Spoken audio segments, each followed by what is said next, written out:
in our childhood, as kids, we dream of becoming cricket players or film actors, singers, right? And sometimes our parents wants us to be either a doctor or an engineer, right? So how many of your parents wanted you to be a doctor? Couple of hands I can see. Similarly, for me, my mother, who is a nurse in a government hospital, wanted me to be a doctor. But I did not want to be a doctor. To tell you why, I will take you to my home where I grew up. So the house that you see, it is in southern part of Karnataka in Chikmagaluru district, and it's a quarters in a small town hospital. Since my mother was a nurse working in the hospital, all of my childhood I spent there. It was a special house because of two reasons. One, from that tiny window from where I used to study, I could see the house of a doctor. And he was the only physician in that hospital. So sometimes patients and their relatives used to come and knock the door even at night. So I thought, if I become a doctor, this is what my life will be. So I thought, let's not become a doctor. And the second reason was, from the tiny window, again I could see a post-mortem room, which you can see on the other side.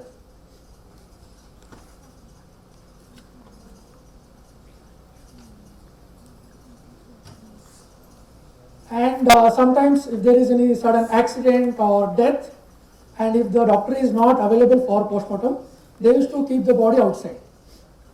And as kids, I along with my friend, out of curiosity, we used to go and see this dead body. And when you are with your friend, you act very fearless, right? Don't want to show your emotions that you are weak. And that same night, when you are at home and it's dark and power goes off, you remember the face of those dead bodies and you really get scared. So I thought, if I become a doctor, I will have to do post-mortem, which was very scary to imagine that time. So I thought, let's not become doctor at all.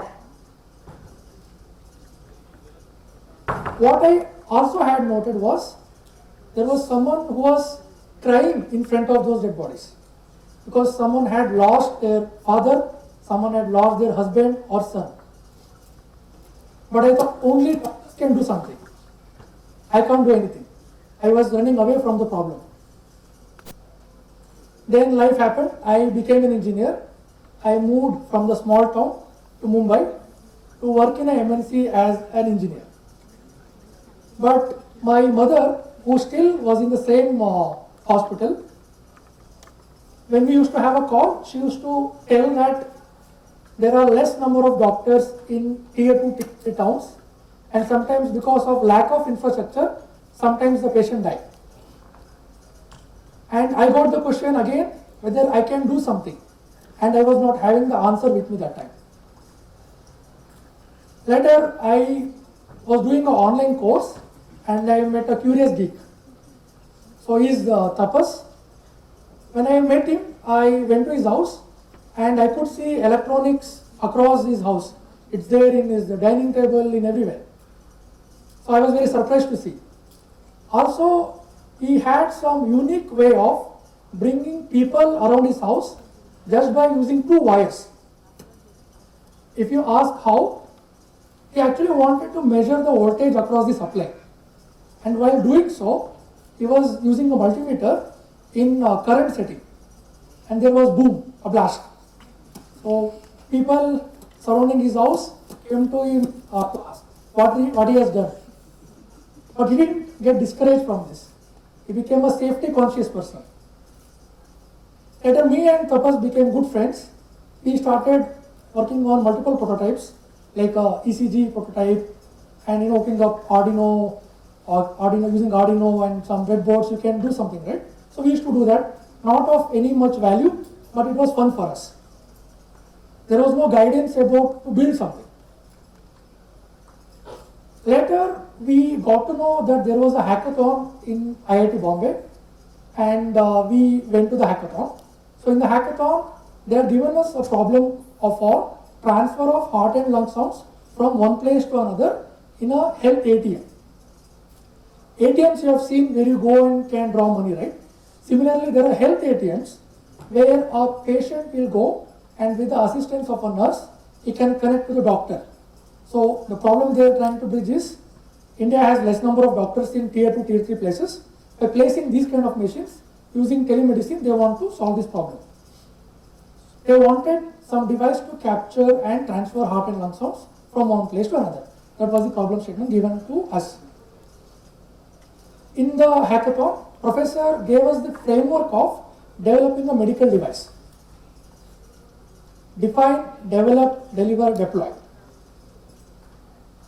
That was the answer which I was looking for a long time.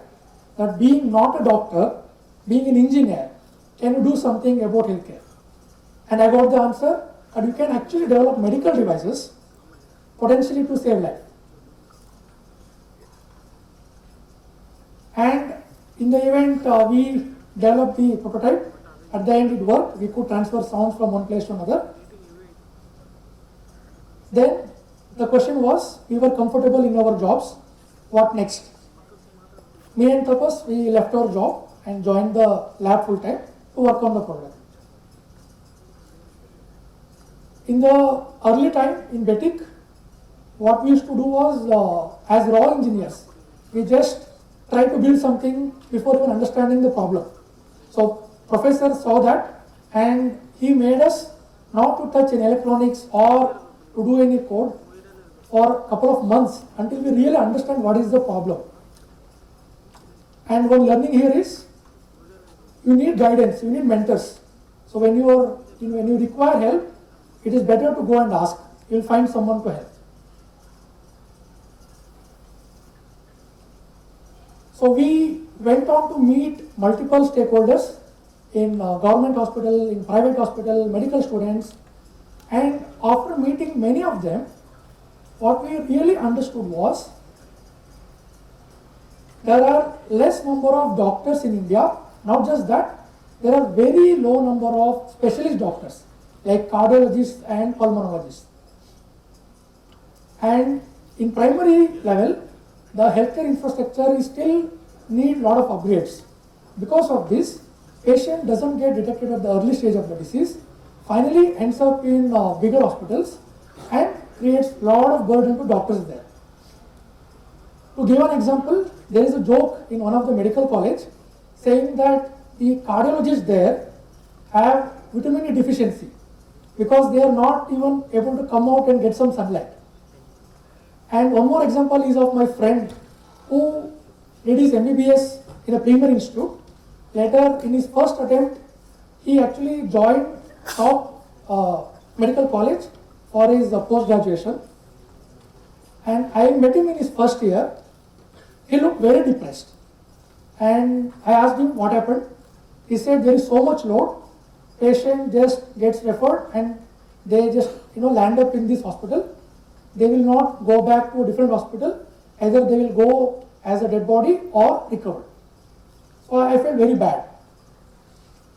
Later, after 3 years, when I met him, he had a face of Buddha. So I was very surprised. I asked him what happened now. He said he has completed his PG and he has seen all the things in his life. Nothing can make him more depressed. Then I tried to understand what is the problem. So the problem was this only, that we have lack of specialist doctors and other doctors across India and lack of infrastructure in the primary healthcare settings. So we started our journey.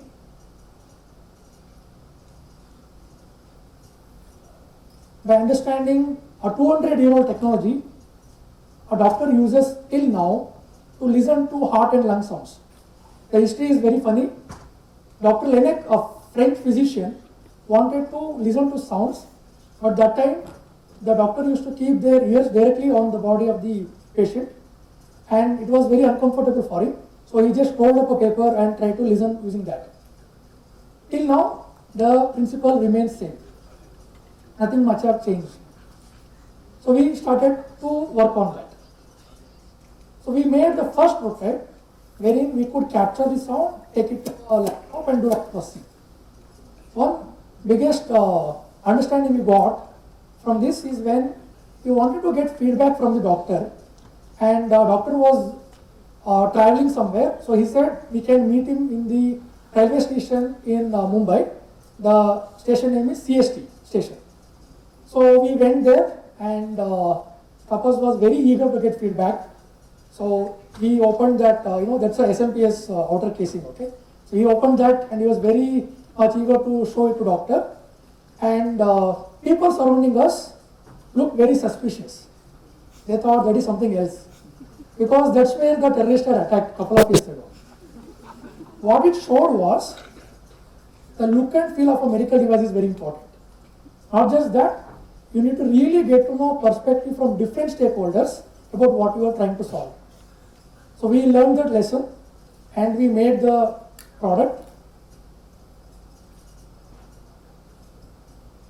wherein we add a module to existing device by removing the chest piece of the stethoscope, and after we add, it doesn't change the look and feel, it preserves the look and feel.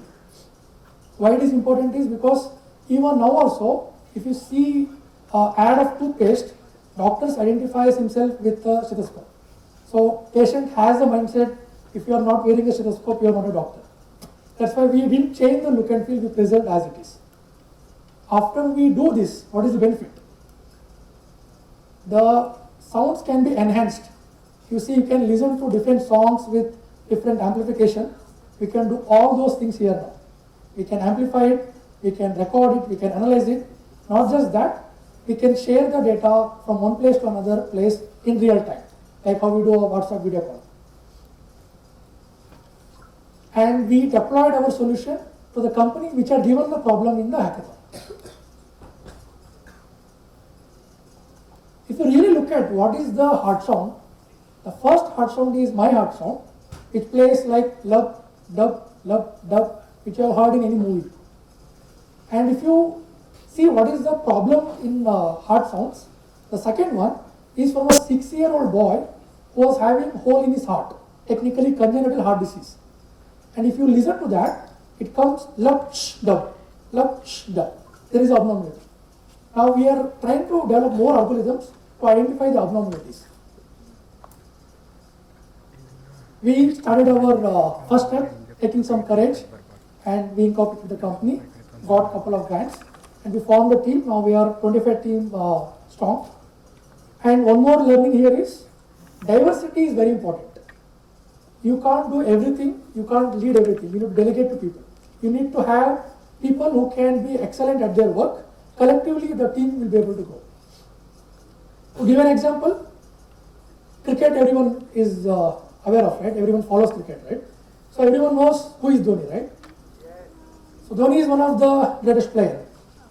What if we have a match in which 11 players are represented by Dhoni himself, and we have a balanced team in which there is bowlers, there is batsman department, there is fielding department. Obviously we know which team is going to win, because the diverse team will win here. Same applies to when you are building a company as well. You need diverse team, having expertise in multiple areas. And it's not always the good part. There are ups and downs. We need to be ready for the downs as well. But we need to get back up when we are knocked down.